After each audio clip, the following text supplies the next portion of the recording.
Japan is back.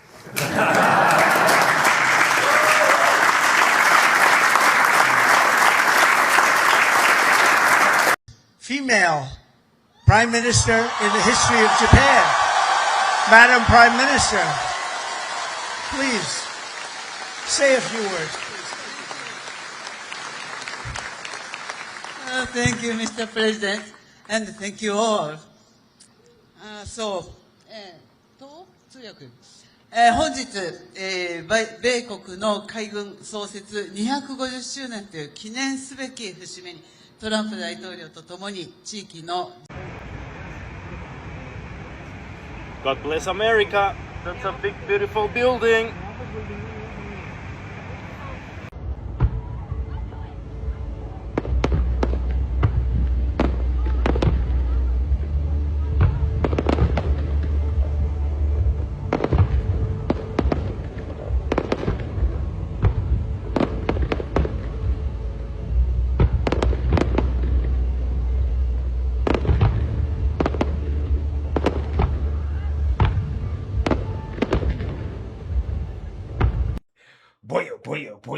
Boy. So I gotta tell you guys, yesterday I made a video about how you have some liberal cities, Democrats, celebrating Somali Independence Day.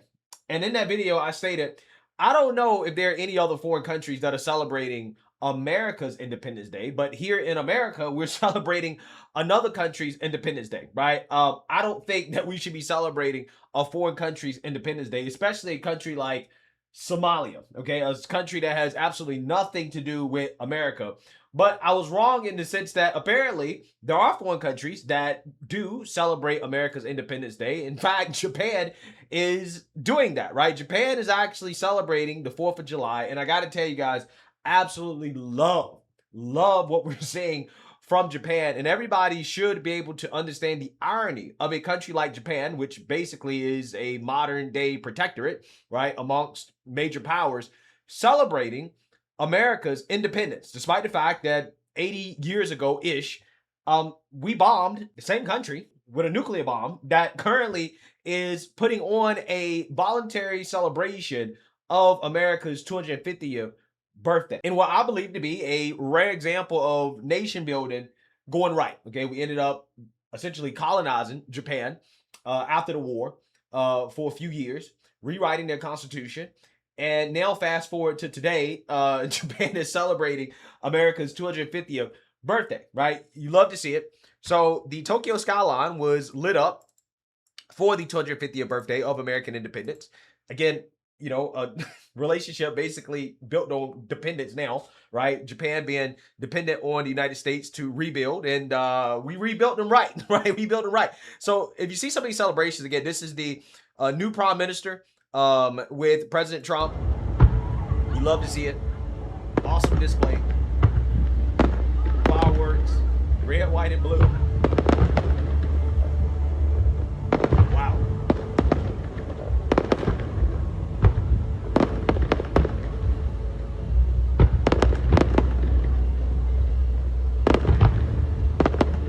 Yeah, I think the Japanese might be more patriotic than liberals, right? They might be more American than liberals, to be honest with you. Look at this. This is absolutely beautiful. So you have the Tokyo Tower, the Rainbow Bridge, you have the Tokyo Aqua Symphony.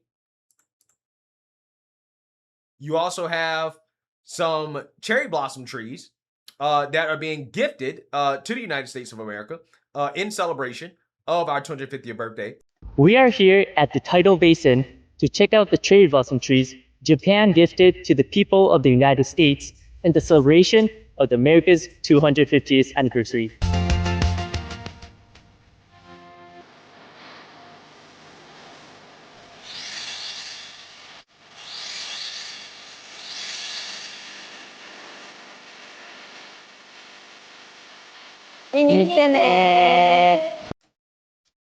Hey, I ain't gonna lie to you guys. I like the Japanese. I like the Japanese a lot. Okay, I am an anime fan, right? I like certain aspects of Japanese culture, the food. I love sushi. Love sushi. Love sushi. Love sushi. Yeah, and I hope to visit Japan one day, to be honest with you. Okay, I think that they're a great example of a high trust society, a society that I wish that, you know, some of the aspects of their culture would rub off in some of these liberal cities, right? Low crime, low mass migration, immigration, you know, just overall, I think a great example of, you know, a good culture, right? And just good people overall, right? So again, I hope to visit Japan one day. It's on my bucket list.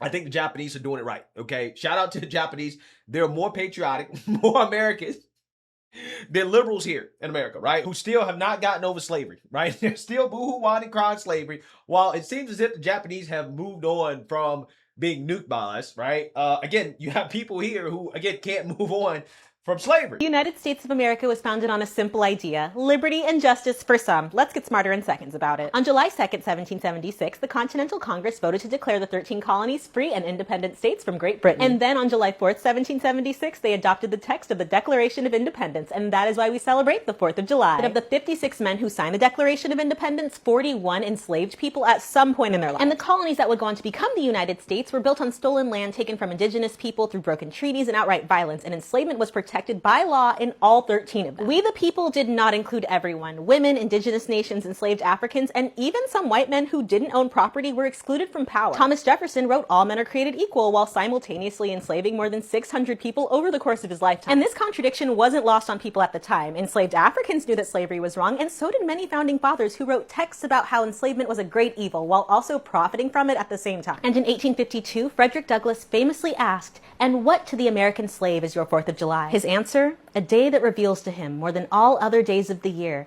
the gross injustice and cruelty to which he is the constant victim. Still, the 4th of July has long been promoted as a time to bring the country together. During World War I, President Woodrow Wilson would use patriotic holidays like Independence Day to promote ideas of Americanism, one that excluded black people and immigrants. And you know, President Woodrow Wilson, who was elected in 1912, was one of the last presidents to grow up in a household that actively used enslaved labor. And I think that informs his policy decisions because he is credited with resegregating the government and popularizing the KKK. Matter of fact, every U.S. president has grown up in a country where civil rights and human rights were not granted equally. So when we hear a president who grew up in a time where Jim Crow was the dominant social and legal system in the United States say, "Make America great again," we don't have to ask who he's making America great for. And all of this is because America's contradiction did not end in 1776. The United States has the largest incarcerated population anywhere on earth, with 2 million people currently behind bars. Slavery, for example, is still constitutional because the 13th Amendment abolished it, except as a punishment for crime. Land treaties with indigenous nations continue to be disregarded. Bodily autonomy, including the right to decide when and whether you want to have children, varies from state to state and continues to be up for debate. And immigrants, who have always been part of America's story, continue to face deportation, family separation, and incarceration in unconscionable conditions. Just like in 1776, not all of us are free. The rights that we claim are central to our identity as Americans have not been distributed equally, and denying that fact does not make anyone safer or freer. They hate the country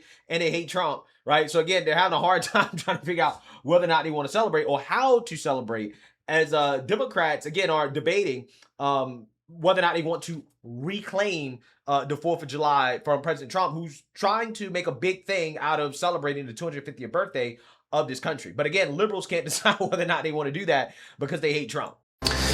And with the 4th of July weekend in full swing, it is becoming more apparent that politics has reared its ugly head and inserted itself smack dab in the middle of the party. Scripps News senior congressional correspondent Nate Reed joins us now from our DC newsroom. And Nate, this morning, Scripps News and our partners at Talker Research, we got some brand new numbers out, and we wanted to get at two things. Number one, how Americans are feeling about the overall mood of the country going into the 250th celebration, but also the role that President Trump is playing, a more prominent role than presidents normally play on Independence Day, let alone a major milestone. What did we find in the survey? Yeah, absolutely fascinating numbers here, Andrew. And look, I'd love to shake the hand of whoever commissioned this. It was you, so I thank you for that. This Scripps News Talker Research poll finding some pretty fascinating numbers on the 4th of July. Overwhelmingly, Democrats and Republicans are excited about the 250th anniversary of America. 61% of Dems, 88% of Republicans. Let's advance that screen, sorry. 28% of Democrats saying that they're not excited. 12% of Republicans saying that they are not excited. I want to point you to some numbers that were just on your screen, though. The excitement about President Donald Trump, concerns about President Trump's involvement. This is where the polls are as partisan and politically fractured as they get. Democrats, only 27% of them say that it's appropriate that President Trump is participating to the level that he is in these July 4th celebrations. 55% of Democrats, though, a majority, Andrew, clear majority, saying it's inappropriate how President Trump is participating in these 250th anniversary celebrations. 80% of Republicans, though, saying that they believe that it is appropriate. 7% of Republicans saying they believe it's inappropriate. So pretty clear partisan split there in terms of Democrats and Republicans. By the way, Americans across the board largely saying they were more excited about the 200th anniversary celebrations back in 1976 than they are for the 250th today. Certainly that political divide there about President Trump's involvement, really notable here, Andrew. Yeah, so imagine being so Trump deranged that you're like, I don't know if I'm excited about celebrating the 4th of July or America's 250th birthday because President Trump is excited about it, right? It's kind of wild to me how divided this country is. It's like, hey, look, can we put our partisan differences aside, right, for one day and just say, hey, you know, this country's great. 250th birthday of the greatest civilization ever built, okay, the greatest country ever, right, in history of the world. Again, liberals can't put their hatred aside for Trump and just celebrate this country for what it is. Okay, it's kind of wild to me to think about. So that being said, Democrats do understand that it's not a good look to be so unpatriotic, right? To hate America. So they are attempting to take that back, right? To rebrand themselves, and that leads me to Zohran Mamdani with a bunch of third worlders pretending as if this was the founding vision of the country. So without further ado, let's listen to Democrats and their attempts to celebrate the 4th of July and to tell us what America means to them and what America's about. At City Hall, as I sit behind George Washington's desk, alongside new Americans who came to this country, I cannot see all of America. But like so many who came before, I can see New York City. The city I see today looks very different than the one that greeted George Washington. In July of 1776, our city simmered under the yoke of oppression. The British had imposed a colonial rule so repressive that 250 years ago, 80 miles south, a small group of newspaper editors, farmers, and soldiers signed their names on a document declaring truths that feel self-evident now, but were revolutionary then, establishing the ideals our nation still strives to fulfill. The British did not take it well. War broke out, and that August, as the largest battle of the Revolutionary War unfolded in Brooklyn, batteries on Governor's Island took aim at British ships anchored just offshore. We were outgunned, we were outmanned, and we were soundly defeated. After only a few months, it appeared our fledgling attempt at democracy was on the precipice of collapse. But that night, with the moon overhead, thousands of our soldiers silently climbed into ferries and flat-bottom boats and escaped to Manhattan. The Continental Army survived to fight another day. Independence may have been declared in Philadelphia, but it was rescued in New York City. George Washington was the last to leave Brooklyn. As he waited at the river's edge, the sun beginning its rise, he would have looked out over New York City's waters and seen what so many have seen in the 250 years since, an opportunity to begin anew. Those opportunities, like everything in New York City, are not given. They are won. In 1838, 11 years after New York outlawed slavery, a recently emancipated black man by the name of James Weeks sought to begin anew as well, and to help hundreds of others do the same. He bought property in Brooklyn, won himself the right to vote, and sold lots to others newly freed. When they landed in New York Harbor, they knew they had something waiting for them. Yeah, so you see that, you heard that.